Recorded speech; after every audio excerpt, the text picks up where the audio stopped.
Breaking news आहे मेहड़ में अवां सां शेयर कयूं पिया। मेहड़ में हथियारबंदनि पारां केतिराई कलाक रोड ब्लॉक करे ईंदड़ वेंदड़ गाॾियुनि जे मुसाफ़िरनि खां फुर लुट कई वई। अवां खे ॿुधायूं त फरीदाबाद रोड ते वापारियुनि खे यरग़माल बणाए लखें रुपया रोक रक़म ऐं सामान फुर कयो वियो, जॾहिं त मुज़ाहिमत ते हथियारबंदनि मोटरसाइकिल खे बाहि ॾेई छॾी। वाक़े खां पोइ वापारियुनि बदअमनी ख़िलाफ़ एहतिजाज कयो आहे। अहम ख़बर नासिर अवां खे ॾियूं पिया।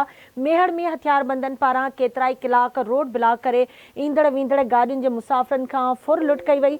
फरीदाबाद रोड ते वापारियुनि खे यरग़माल बणायो वियो, लखें रुपया रोक रक़म ऐं सामान फुर कयो वियो आहे। तफ़सील मालूम कंदासीं मेहड़ मां आवाज़ न्यूज़ जे रिपोर्टर मंज़ूर महेसर खां। जी मंज़ूर, कहिड़ा तफ़सील आहिनि वाक़े जे हवाले सां आगाह कजो। जी मां तव्हांखे मेहड़ भरिसां मेहड़ फरीदाबाद रोड ते ए सेक्शन थाणे जी हद आहे, जिते हथियारबंदनि में रोड ब्लॉक करे ईंदड़ वेंदड़ मुसाफ़िरनि खां फुर कंदा रहिया। उन सिलसिले में फरीदाबाद खां मेहड़ ईंदड़ सब्जी के वापारियुनि एजाज़ बुगियो, ज़ुबैर बुगियो, लालू सुठो, आज़ाद बुगियो ऐं ॿियनि खां लखें रुपया रोक रक़म मोबाइल सेट फुर कया।